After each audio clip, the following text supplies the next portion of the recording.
드리는 찬양을 받아주소서.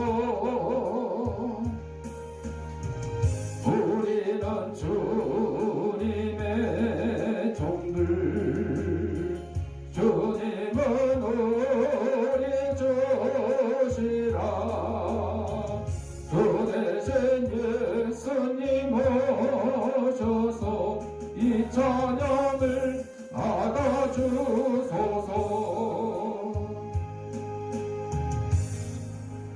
우리 다 같이 인사하겠습니다. 까꿍 나 이뻐. 주약에 맞춰 묵상 기도 드림으로 주일날 예배 하나님 앞에 올리겠습니다.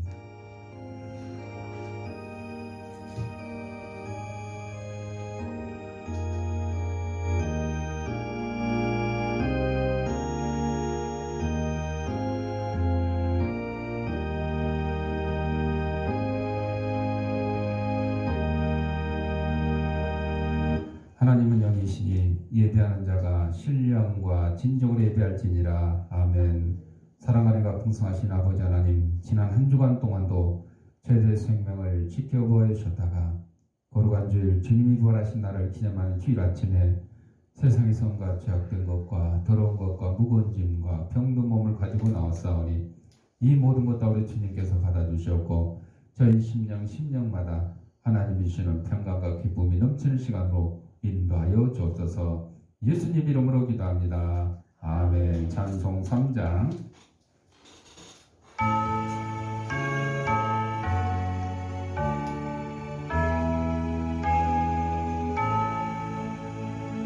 성부 성자와 성령 찬송과 영광 올려보내세.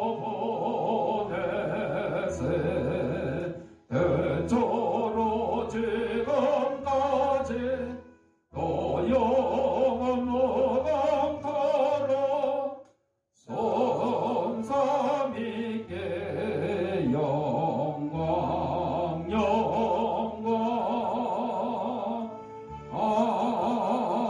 아멘.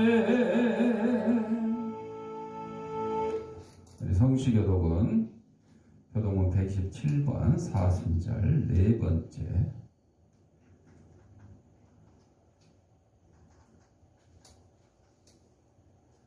여호와를 자기 하나님으로 삼은 나라 곧 하나님의 기업으로 선택된 백성은 복이 있도다.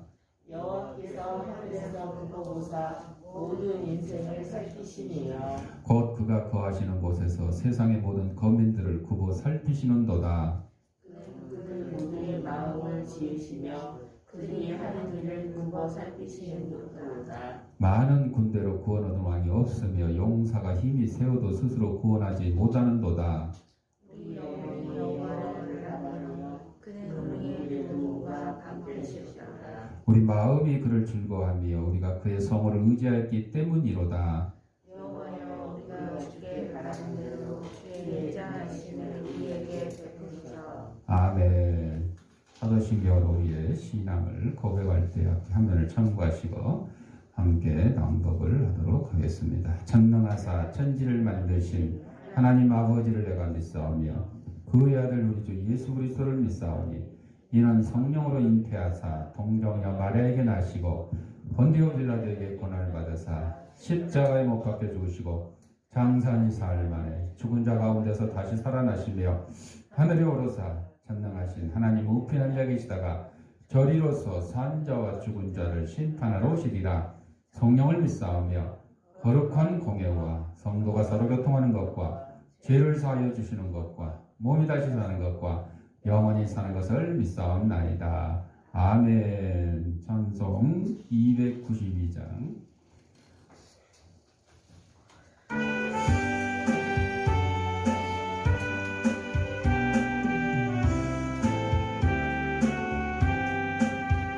주 없이 살 수 없네 제2대 구주여.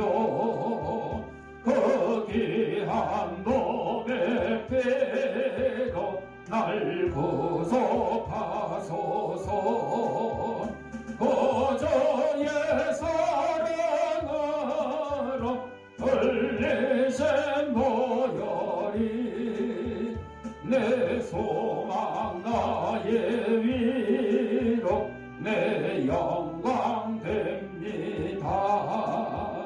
주 없이 살 수 없네 나 혼자 못 서리 힘없고 부족하며 지혜도 없도다 내주는 나의 생명 또 나의 힘이라 주님을 의지하여 지혜를 얻으리 주 없이 살 수 없네 내 주는 하신다 내 영의 깊은 간구 마음의 소원을 저밖에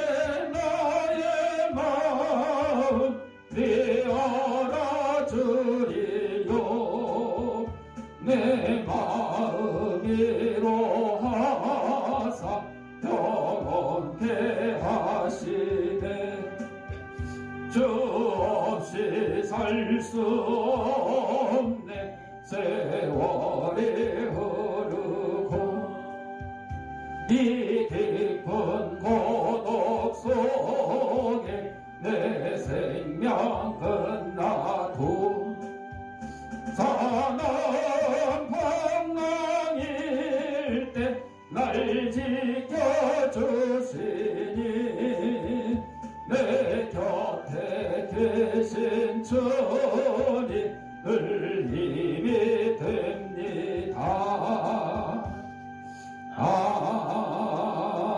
아멘. 지석임 사모님 기도하겠습니다.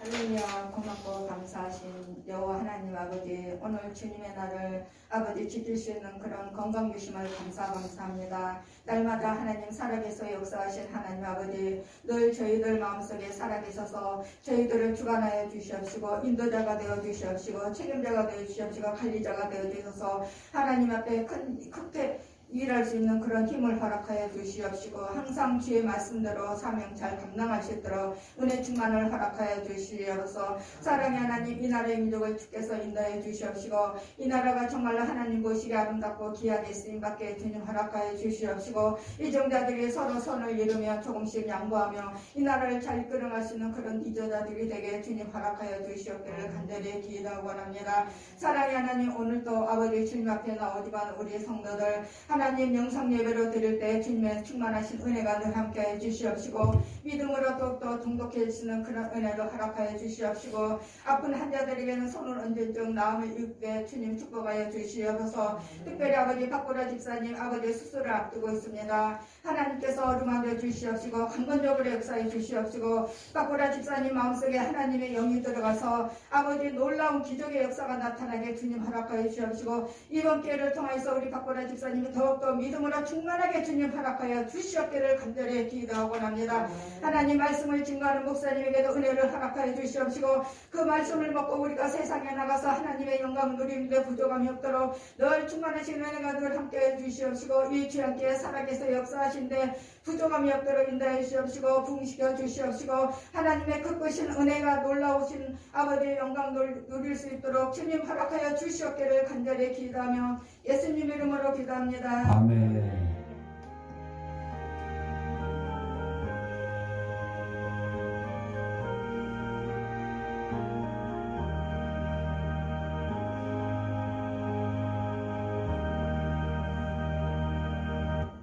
하나님 말씀 고린도후서 6장 11절서 18절까지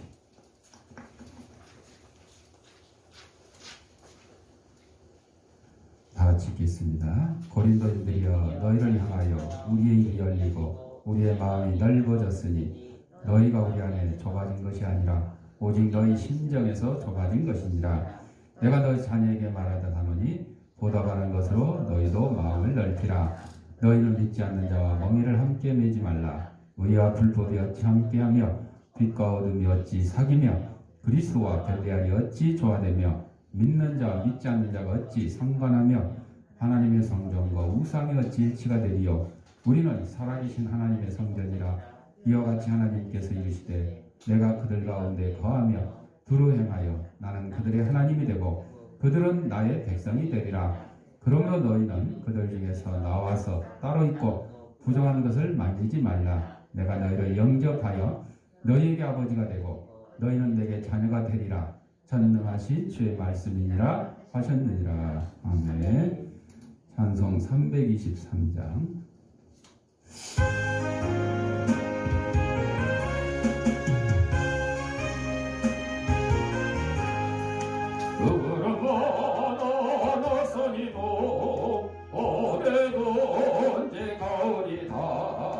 괴로나 즐거나 저만 따라가리.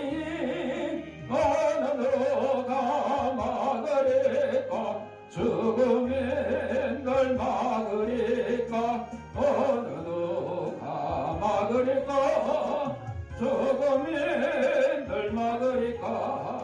악을 골짝 빈들에도 복음 들고 가오리다. 소돔 같은 거리에도 사랑 안고 찾아가서 종의 몸에 지닌 것도 아낌없이 드리리다. 종의 몸에 지닌 것도 아낌없이 드리리다.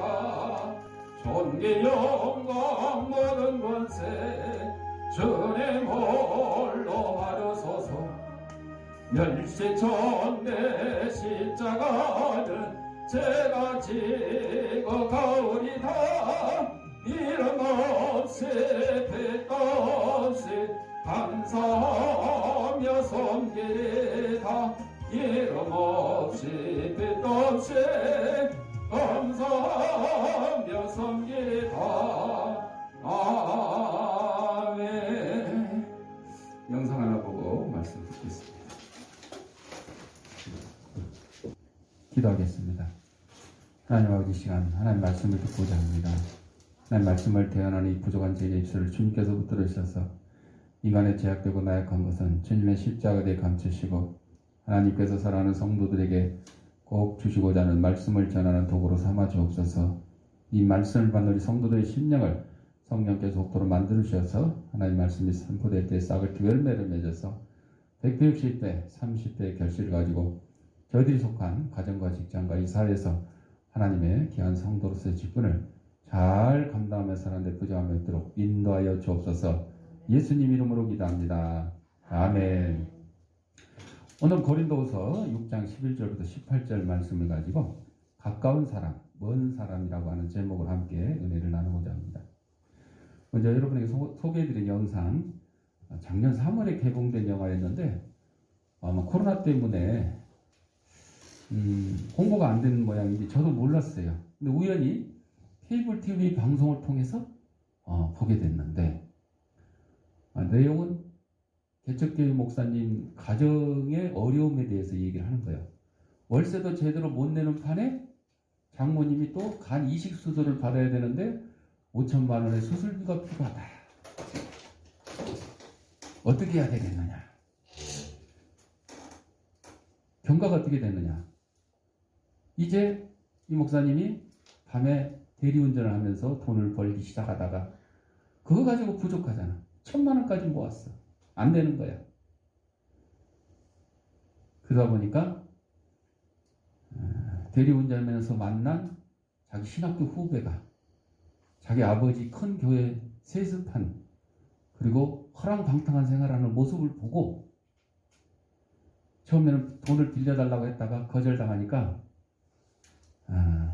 나중에는 협박하는 영상을 찍어가지고 돈을 받아내려다가 오히려 납치당해가지고 화면에 나오다시피 그 벌판에 속옷바람에 내버려지는 그런 상황까지 몰리게 됐어요.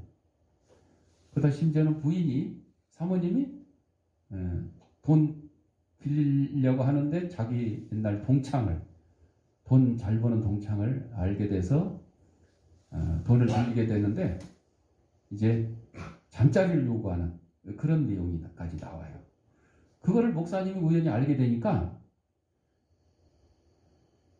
자기가 그 외국인 전도하면서 알게 된 외국인을 시켜가지고 걔한테 그동안 모은 돈 다 주면서 가서 뒤통수 까게 하고, 또 자기 신학교 후배였던 큰 교회 물려받게 되는 그 목사를 또 똑같은 방법으로 납치를 하고, 이런 범죄를 저지르고 나중에는 자기 장모님까지 청부 살인을 시켜요. 그런데 마지막 순간에 거기서 이제 해결을 한 것으로 봐야 되겠죠. 자기가 쫓아가서 그걸 말려요. 아무것도 하지 말아라. 다시는 나타나지 마라. 사모님도 그 돈 빌리려고 동창을 만나서 잠자리를 요구하는데, 그때 병원에서 전화가 왔는데 그거를 안 받았으면 모르겠는데 전화를 받았는데 그 내용이 뭐예요? 아기를 임신했다고. 그러니까 호텔 방을 뛰쳐나오는 장면이 나와요.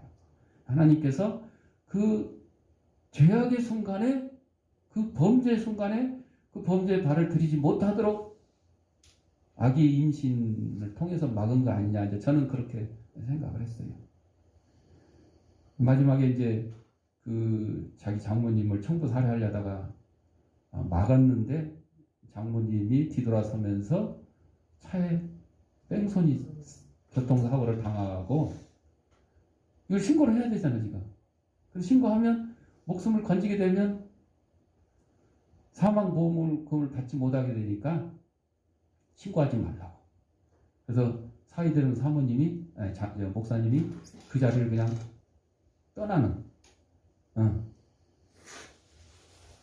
그래가지고 그 장모님의 사망보험금을 받아서 교회 건물을 번듯하게 짓고, 교회 건물을 지어놓으니까 이제는 성도들이 이제 뭐 그냥 많이 몰려오게 되는, 그렇게 해서 결론이 끝나요. 제가 이걸 보면서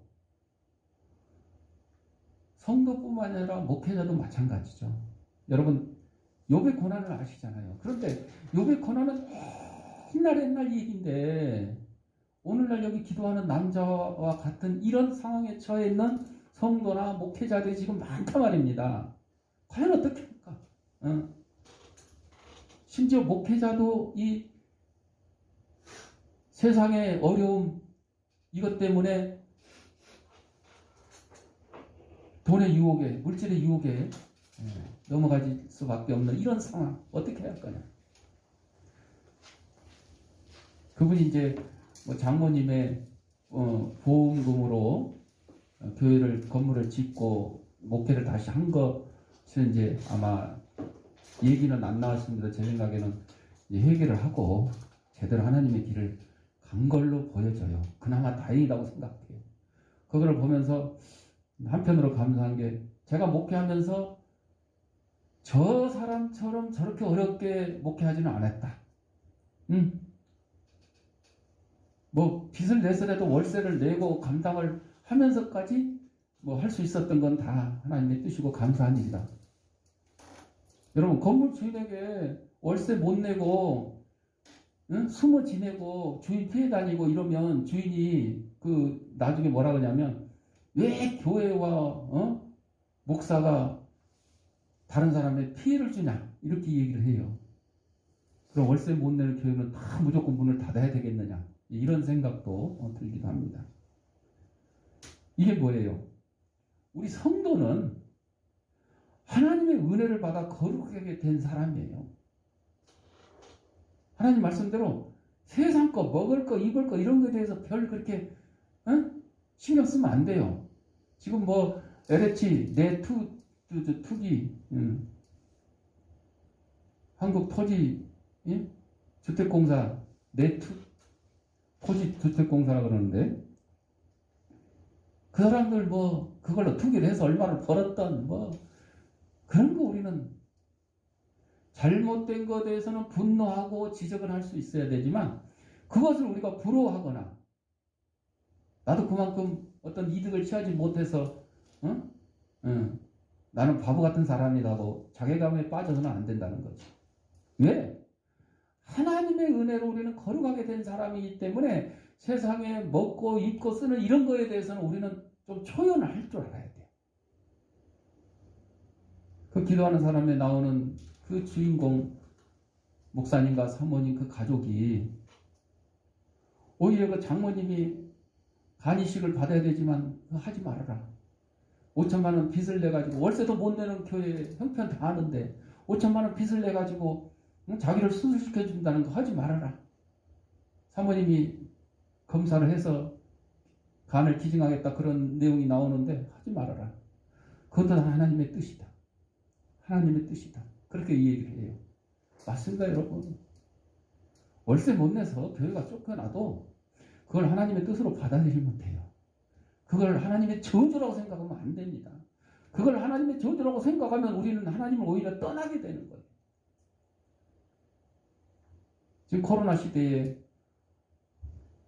코로나에 걸려서 죽은 사람도 있고 지금도 입원해 있는 사람도 있고 많은 사람들이 요새 500명 확진자 늘어나가지고 지금 이제 그 백신 맞아서 그런 것 때문일 수도 있어요. 왜? 백신을 맞았는데 이게 항체가 형성되기 전에는 면역력이 오히려 떨어져요. 안 맞을 때보다. 그러다 보니까 코로나에 확진될 수가 있어요. 그래서 일시적으로 숫자가 늘어날 수도 있어요.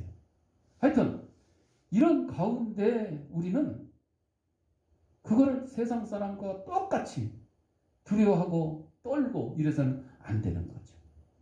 조심하고 예방하고 주의를 해야 돼요. 그럼에도 불구하고 코로나에 걸려서 죽게 됐다. 그것도 하나님의 뜻이라고 생각하고 겸허히 받아들일 줄 아는 자세를 가져야 우리가 하나님의 은혜를 받은 백성이지 뭐 그렇지 않으면 뭐 세상 사람들하고 다를 게 뭐가 있겠습니까? 우리는 하나님의 용서하심을 체험하고 다른 사람을 용서할 줄 아는 사람입니다. 사람을 겉으로 판단하지 말고 내면으로 사귈 줄 아는 사람입니다. 이런 성도들이 모여 교제하는 곳, 믿음으로 배우고 은혜를 나누는 것이 교회예요. 뭐 월세 걱정하고 뭐 교인이 뭐 많이 뭐 왔다 뭐 갔다 뭐 이런 거 그런 거 신경 쓰고 셈하고 있어서는 안 된다는 거죠. 그런데 교회가 그렇지 않은 경우도 있죠. 용서할 줄 모르는 사람들이 교회 안에 있어서 교회는 다툼이 일어나요. 교회가 사람들에게 빛이 되고 기쁨이 돼야 되는데 오히려 걱정거리가 된다. 몇몇 사람들이 과연 이 땅에 교회가 필요할까 하는 의심을 품는다. 유튜브에 보면 인천에 부산에 여당 시장 후보로 나온 사람이요. 교회 모임을 다 폐쇄해야 된다 이런 주장까지 했다는 내용이 떴더라고요. 이 얘기가 왜 떴을까요? 왜 떴을까? 교회를 코로나의 원상으로 보는 거예요. 그렇지 않은데도 여러분 교회에서 확진자가 나왔다 하더라도 그 사람이 교회 가서 걸린 게 아니고 어딘가에서 걸려가지고 교회로 왔다. 그런 경우가 있는 거죠. 그걸 다 그냥 교회 안에서 확진자 일어난 것처럼. 하긴 또 반대로 어떤 교회 목사님은 교회에 와서 확진자가 생겼는데 교인들한테 광고하기를 교회에 왔다고 하지 말아라. 또 이랬다는 얘기도 들려요. 그것도 또 잘못된 거죠. 교회에 와서 확진자가 생겼으면 거기에 대한 응분의 책임을 져야 되는 거죠. 범칙금이 필요한 범칙금 납부를 하고 일시적으로 교회 폐쇄해야 되면 하고 그렇잖아요. 교회가 사회에 대한 책임은 또 다해야 되는 거죠. 교회 무용론까지 나올 정도로 이렇게 오늘 본문에 나오는 고린도 교회가 그랬어요. 당을 지어 갈등과 밥 먹으라고 했어요. 패싸움을 합니다. 은사와 운동이 일어났으나 교만하여 자기 은사가 최고라고 말하는 적도 있어요. 남의 은사는 아주 그냥 손톱에 발톱에 때만도 못하게 생각하는 그런 경우도 있죠. 율법주의와 세속주의가 고린도 교회 안으로 들어왔습니다. 교회를 이루는 성도들이 교만과 개인주의에 물들어 있어요. 그러니까 싸울 수밖에 없습니다. 도저히 풀리지 않는 실타래처럼 성도들이 꼬여 있어요. 교회는 내부적으로 치료할 수 없을 정도로 멍들고 골아 있어요. 바울이 수없이 그들을 타일렀어요. 눈물로 호소하고 책망한 적도 있어요. 갈등을 봉합시키고 분쟁을 조정한 적도 있습니다. 그런데 쉽지 않는 노력. 교회가 어려움에 처하면 성도들이 또 힘을 뭉쳐서 그 문제를 해결하도록 기도하고 하나님의 도우심을 간구해야 되는데 싸우고 있으면 되겠습니까? 누구 탓이다 그러고. 자, 그래서 우리 성도는 마음과 마음으로 교류한다 그랬어요. 갈등과 분쟁 그리고 싸움의 원인은 하나, 속 좁은 마음씨, 밴댕이 속 같은 마음씨 때문이라 그러죠. 여러분, 가족끼리 다투고 친구끼리 다투는 이유가 사소한 오해에서 시작하는 거예요. 말 한마디 때문에, 말 한마디 때문에. 아까 그 기도하는 남자에서 나오는 자기 신학교 후배가 아버지 교회 물려받아서 이제 넉넉하잖아. 그런데다가 대리운전하는데 술 취해가지고 남의 여자하고 바람 피우는 이런 내용이 나오거든요. 두 번째 해주면서 또 두 번째 그 운전을 해주면서 그럽니다. 그 후배가 한 500만 원 봉투를 주면서 입 다물어 달라고, 모른 척 해달라고. 응? 그러니까 지금 5천만 원 수술비가 필요하니까 앞뒤 상황을 설명을 하면 이해를 할 텐데 500만 원 이거 돈 받고 입 다물어 달라고 하는 그 사람 후배한테 돈 좀 빌려달라고 그러니까 그 후배는 어떻게 생각해요? 나를 협박하는구나.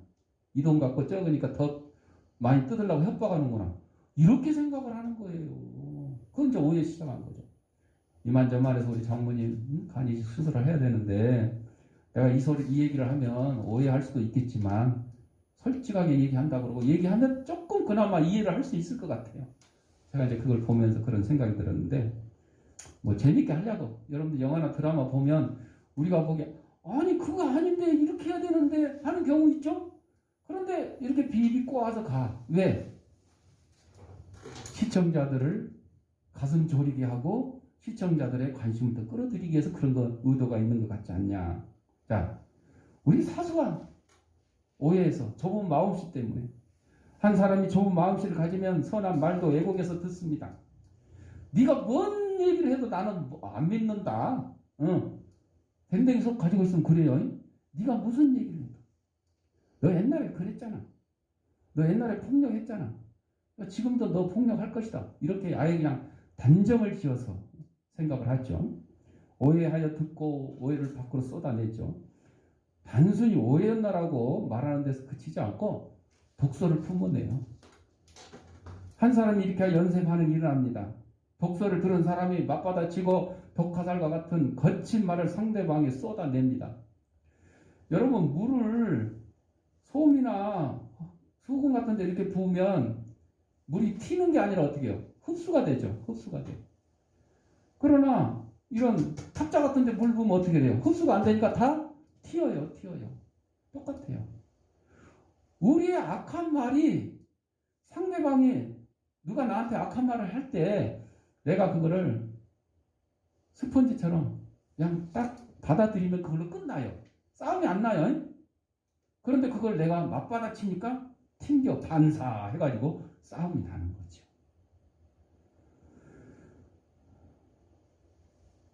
이 두 사람의 싸움에 또 한 사람이 끼어들어서 중재를 해요.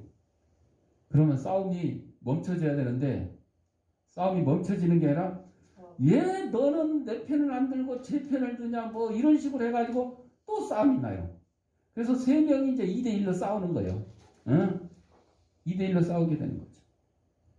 모세도 그랬잖아요. 모세도. 동족끼리 싸우는 거. 야 왜 싸우냐. 서로 힘을 합쳐도 지금 모자란 판에. 그랬더니 뭐라고요. 네가 우리 재판관이냐. 아유 싸워서 미안합니다. 우리 잘 지내겠습니다. 이래야 되는데 그럴 줄 알았는데 오히려 그냥 모세한테 네가 예고비를 죽인 것처럼 나도 죽이려나? 참.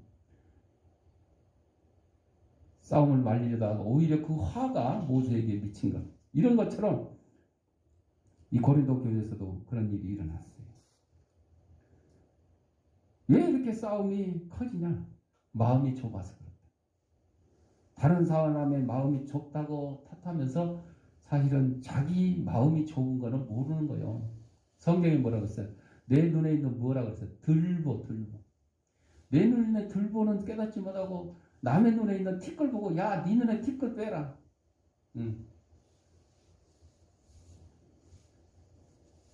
개 눈에는 뭐만 보인다고?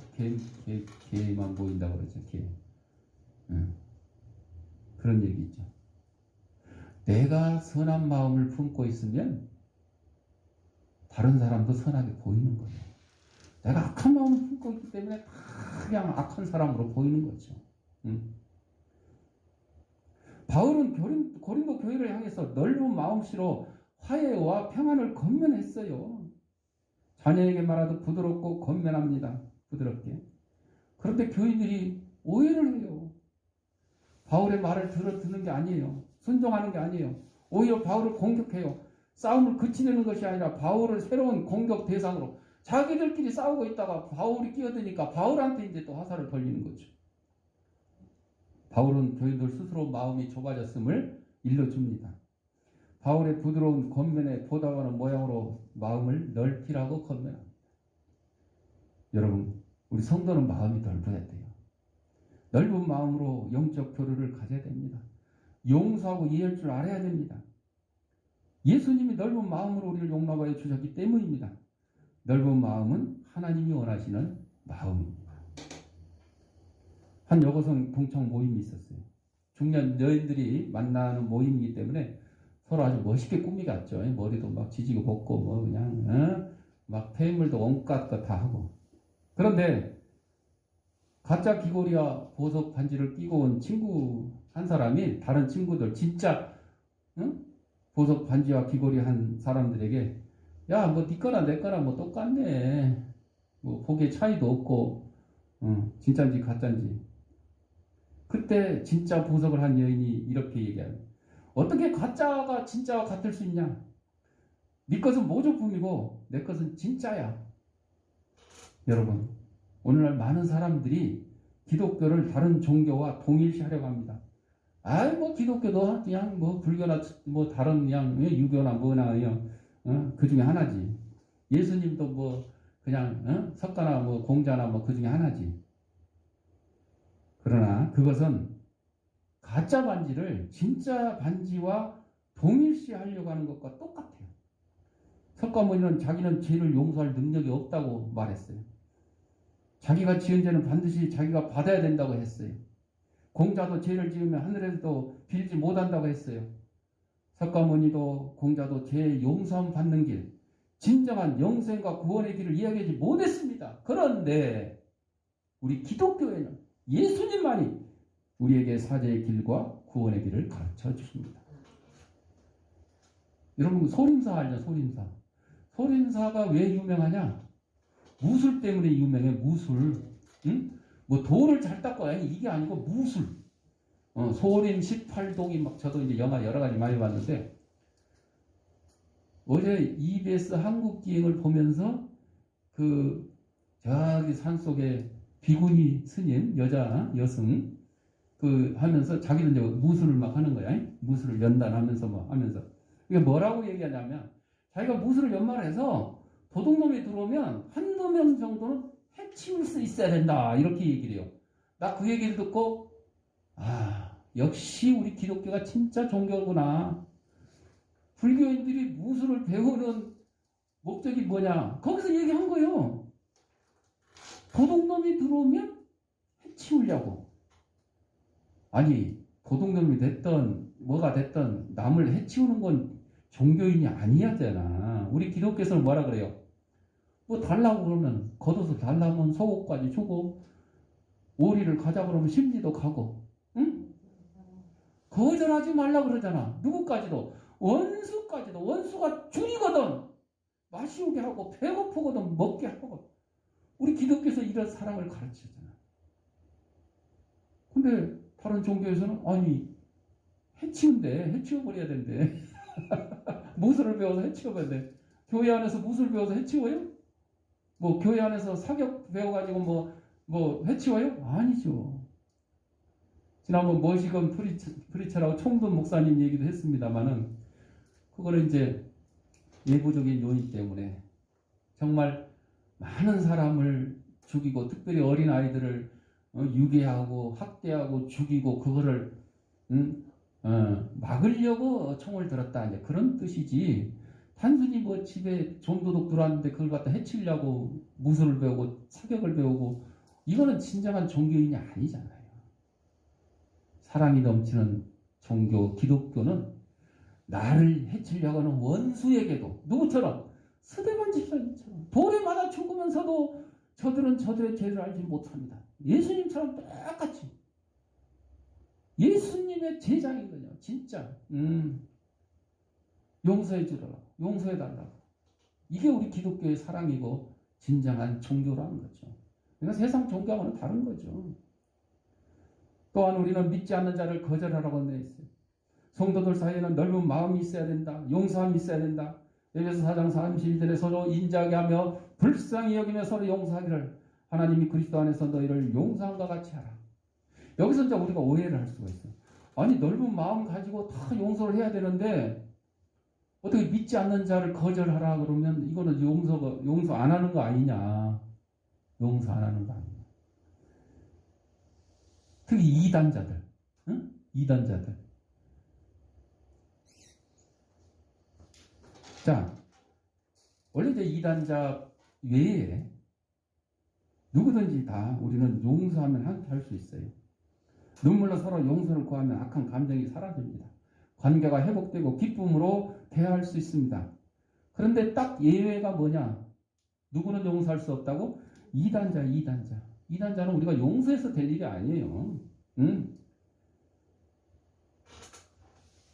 그들을 심판하시는 분 하나님이시기 때문에 그들을 우리가 뭐 용서했다고 용서가 되고 그런 게 아니죠.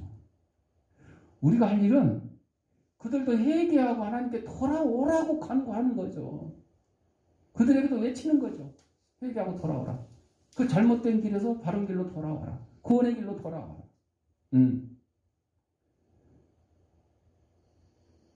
대신 그들과 멍해를 같이 하지 않는 거죠. 이단자들과 함께하면 안 되는 거예요. 그들 전도한답시고 그들하고 몰려다니면서 그들하고 같이 밥 먹고 다니고 뭐 그들 뭐 전도하는데 쫓아다니면서 뭐 안 되는 거예요. 이게 멍해를 같이 하지 말라는 거죠. 용서와 화해도 믿음이 같은 사람들 사이에 있어지는 거죠. 믿음이 다른 사람에게는 용서라는 개념 자체도 성립되지 않습니다. 성립되지 않는다는 것을 한다 그러면 오히려 하나님의 자리를 차지하려고 하는 교만이 아니겠어요? 하나님의 일을 대신하려고 안 되죠. 하나님은 이단자들과 함께하는 것을 결코 원하지 않으십니다. 여러분, 하나님이 가장 미워하는 죄는요, 살인죄도 아니고 사기죄도 아니고 뭐 폭행죄도 아니고 간음죄도 아니고 우상 섬기는 죄예요. 이단자는 뭐예요? 하나님 외의 것을 섬기기 때문에 우상을 섬기는 거잖아요. 그래서 이스라엘 백성이 매번 그냥 하나님 앞에 매맞고 혼나는 게 뭐예요? 우상 섬기다, 우상 섬기다. 우상에 빠지면 나머지 죄들은 뭐 그냥 세트로 따라다니는 거예요. 뭐 말할 것도 없어요. 이단자는 불신자들입니다. 잘못 믿고 있으니 믿지 않는 자나 마찬가지고 어떤 데는 믿지 않는 자보다 더 악합니다. 그래서 누구든지 이 교훈을 가지지 않고 너희에게 나아가거든 그를 집어들이지 말고 인사도 하지 말고 그에게 인사하는 자는 그 악한 일에 참여하는 자다. 요한이서 1장 10절부터 11절을 말씀해 주셨어요. 성도는 이단자와 멀어져야 된다. 진리와 우리가 분별돼야 됩니다. 성도는 함께 할 것은 하되 끊을 것은 끊어야 된다는 것이요. 우리는 옳은 길을 옳은 길.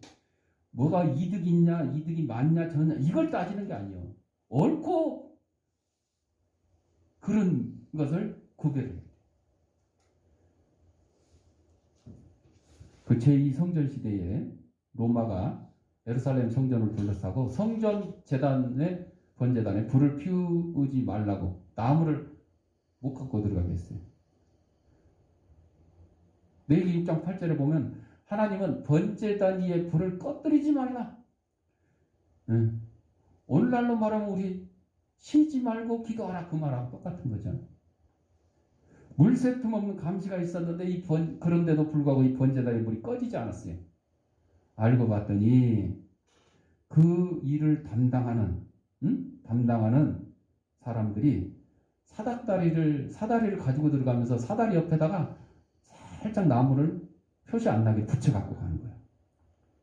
이게 사다리 나무인지 옆에 뭐가 붙어있는지 모를 정도로. 그러니까 부처가 못 들어가게 하면 아니 우리 집 나무 위에 새집 놓으려고 하는데 사닥다리 없이는 새집을 놓을 수가 없다. 그러니까 노마군도 의심하지 않고 보내줬어요. 그렇게 해서 이 성전물이 꺼지지 않았다 그래요. 그래서 이 가문을 이스라엘 백성들이 분하이 샨마이 이거를 사닥다리 가문이다 이렇게 이름을 붙였대요. 하나님의 명령은 세상의 어떤 명령보다 강하다. 그걸 지켜야 된다. 또 우리는 하나님의 성전이라고 그랬잖아요. 성도는 하나님의 특별한 존재죠. 참과 진리편에 서서 일하도록 부름받은 사람들입니다. 그것은 하나님과 아주 특별한 관계가 있기 때문이에요. 바울은 성도들의 정체성을 이렇게 말합니다. 우리는 살아계신 하나님의 성전이라. 성전이라는 것이 뭐예요? 하나님이 거룩하게 구별하신 장소잖아요. 하나님이 머무시는 장소, 영광을 보여주는 장소, 하나님을 만나는 장소. 이 장소는 사람이 지은 건축물인데 바울은 성도들을 향해서 이렇게 표현합니다. 성도의 마음이 성전의 역할을 감당하고 있다. 비록 사람이 지은 건물이지만은 하나님이 임재하시면 거룩한 것처럼 우리도 죄악 가운데 죄인들이지만은 하나님이 함께 하시면 우리도 거룩한 성전이 될 수 있다.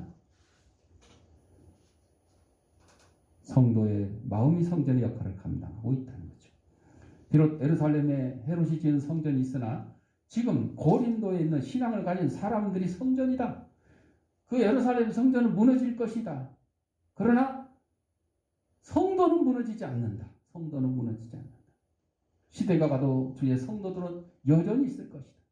왜냐하면 하나님이 성도들과 특별한 언약 관계를 맺었어요. 16절에 보면 나는 저희 하나님이 되고 저희는 나의 백성이 되리라. 바로 하나님 이스라엘 백성과 언약할 때 하신 말씀입니다. 고통을 당하는 백성들을 회복시킬 때 하신 말씀입니다.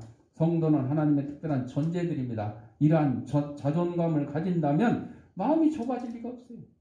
이단의 마음이 팔리지도 않습니다. 하나님과의 특별한 관계에 근거하여 성도들과 선한 관계를 가집니다. 이단과는 함께하지 않는다.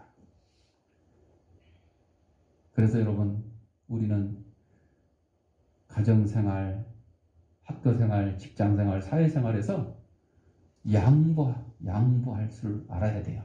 양보하는 사람이 마음이 넓은 사람이에요. 의견이 분분할 때 양보하는 거죠. 예를 들면 뭐 민주주의 절차에 의해서 다수결에 합시다. 그러면 뭐 상관이 없지만은 그러나 개인적인 의견이 막 이렇게 팽배할 때 양보하는 사람이 마음이 넓은 사람이고 우리 그리스도인들의 마음일 것입니다.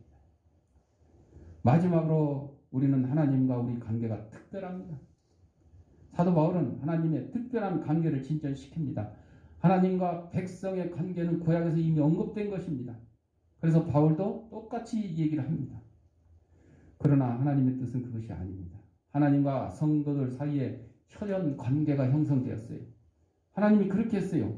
하나님이 독생자를 보내주시고 독생자를 통해 믿는 사람을 자녀로 삼았으니 요한복음 1장 12절에 영접하는 자 곧 그 이름을 믿는 자들에게는 하나님의 자녀가 되는 권세를 주셨다 그랬어요. 예수 믿는 사람은 하나님의 자녀가 된 거예요. 요즘 뉴스에 보면 아주 그냥 어지러운 얘기들만 많이 있죠. 정치, 경제 막 그냥 다 시끄러운데 심지어는 자기가 낳은 자식을 딸이 낳은 자식이라고 막 해놓고 막 DNA 검사 나와서 막 일치가 됐는데도 아니라고 우기고 무서운 세상. 그게 정상적인 아이가 아니니까 그래요. 보니까 40대 할머니가 돼가지고 이 남자 저 남자 막 해가지고 그냥 도대체 누가 애 아빠인지 지금 찾을 수 없을 정도로 남자 관계가 복잡해. 그러니까 그런 일을 한 것 같아. 여러분, 이렇게 복잡하고 어려운 세상일수록 우리는 하나님의 은혜로 하나님의 자녀가 되었다는 사실을 굳게 믿고 따라야 될 것입니다. 이것이 우리 성도들에게 복음입니다. 하나님의 성전이요 하나님의 백성이 된 것만 해도 감사한 일인데 하나님의 자녀라고 말씀해 주시오. 하나님의 자녀로 인정해 주시오. 예수님의 보혈로 공로로 구원받는 것을 믿는 사람에게 양자의 영이 왔다 그랬어요. 구원을 받는 사람은 하나님이 깨끗하다고 인정한 사람입니다. 아무리 세상 사람들이 저 살인자요 사기꾼이요 막 악행하는 자요 하더라도 예수 믿고 구원받은 사람은 하나님의 자녀가 된 겁니다. 그래서 돌아온 창탕자를 아버지가 깨끗이 씻기라고 명하듯이 주님께서 돌아온 우리들을 죄로부터 정결케 해주셨어요. 십자가의 보혈. 동시에 하나님의 자녀가 되었어요. 정결하게 사는 사람, 넓은 마음씨로 성도들을 영접하고 분명하게 이단자와 구별하는 성도들을 향해서 하나님께서는 이렇게 말씀합니다. 나는 너희에게 아버지가 되고 너희는 내게 자녀가 되리라. 이 말씀을 꼭 기억하면서 하나님이 내게 가까이 오셨어요. 인간의 몸으로 십자가 지시고 가까이 오셨죠. 내 안에 또 계십니다. 내게 가까이 계십니다. 하나님 붙들고 천국까지 임하는데 부족함이 없는 저 여러분 되시길 바랍니다. 기도하겠습니다. 사랑과 내가 풍성하신 아버지 하나님, 우리 하나님의 귀한 백성으로 삼아주시고 하나님의 자녀로 삼아주시고 감사합니다. 하나님께서 우리에게 은혜를 주셔서 우리를 거룩하게 하셨으니 우리가 넓은 마음을 가지고 세상의 모든 것들을 이단 외에는 다 포용하고 용서할 수 있는 그런 성도의 삶이 될 수 있도록 인도하여 주옵소서. 예수님 이름으로 기도합니다. 아멘. 봉헌하겠습니다.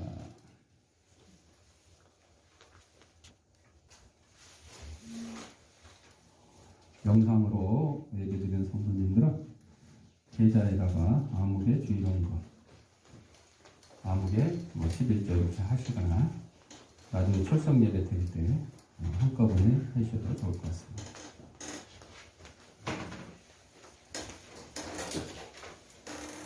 기도하겠습니다.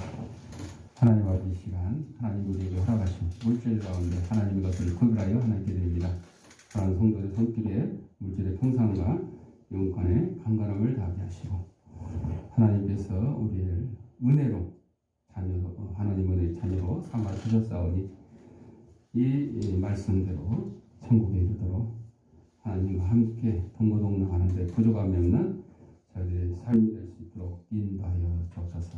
하나님께서는 예물이 하나님 말씀이 온 세상에 널리 전파되는데 귀한 밑거름이 되게 하시고 어렵고 힘든 이웃들도 없는 사랑의 지팡이 될 수 있도록 은혜 내려 주옵소서. 드릴 때마다 감사하며 예수님의 이름으로 기도합니다. 아멘. 찬송 341장.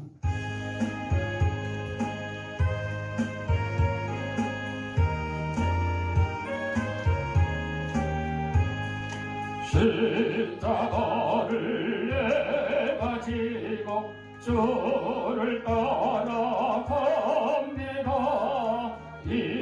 이제부터 예수로만 나의 법에 삼겠네. 세상에서 부귀 영화 모두 잃어버려도 주의 평안 내가 받고 영생 복을 받겠네. 주도 곤욕 당했으니 나도 곤욕 당하리. 세상 사람 감사하나 예수 진실합니다. 예수 나를 사랑하사 빛난 얼굴 보이면 원수들이 미워해도 염려할 것 없겠네. 내가 비박당할 때에 주의 품에 안기고 세상 고초 당할 갈수록 많은 예로 받겠네. 주가 주신 기쁨에 기뻐할 것 뭐냐. 주가 나를 사랑하니 기뻐할 것 뿐일세. 아멘. 교회 소식입니다.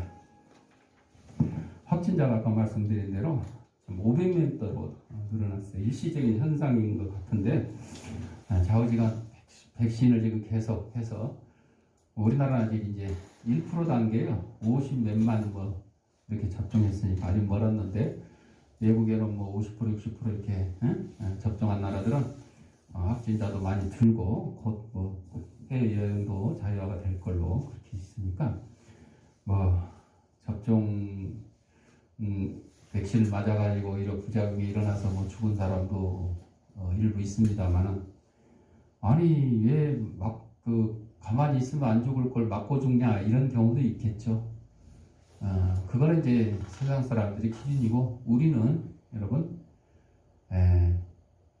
죽을 줄 알고 죽으면, 예를 들어 건물에서 뭐 뛰어내리면 하나님이 지켜주실 것이다 하고 뛰어내려서 죽었다, 이거는 믿음이 아닌 거예요. 그죠?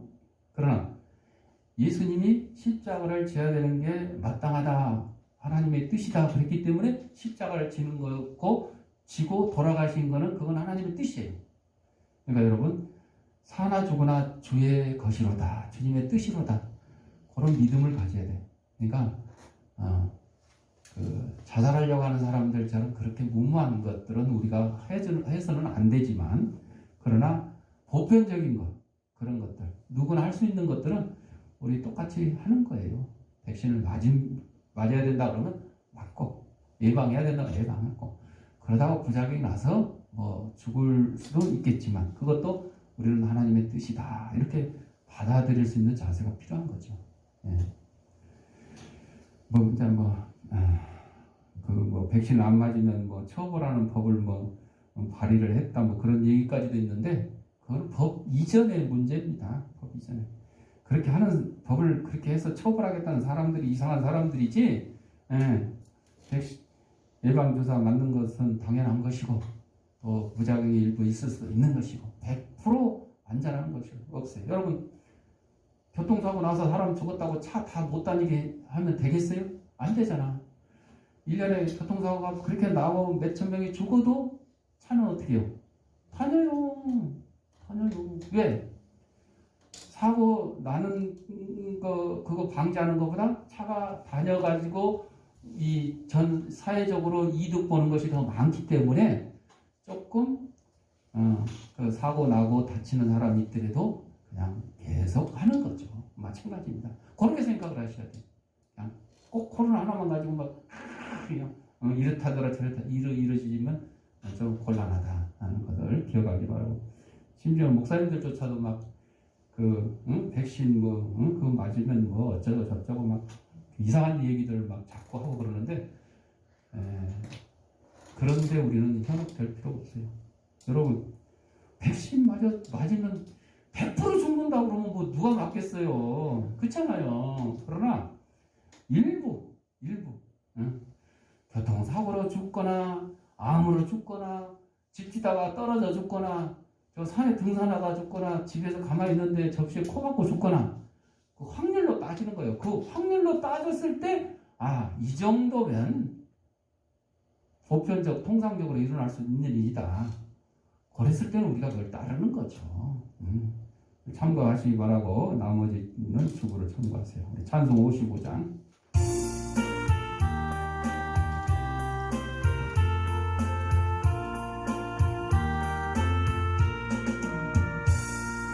주 이름으로 모였던 우리가 지금 헤어질 때 언제나 함께 하시며 평안케 하소서.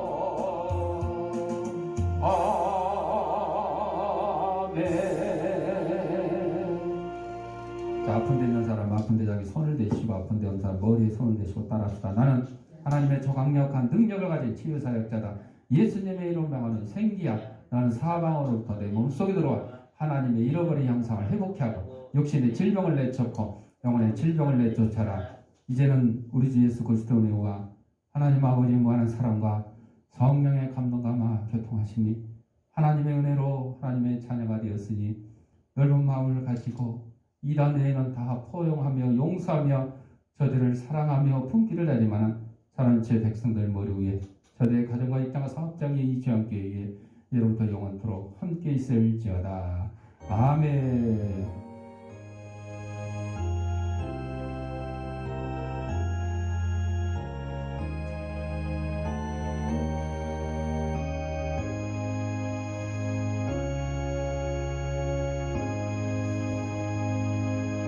이상으로 3월 주때 주일 주일날님을 마쳤습니다.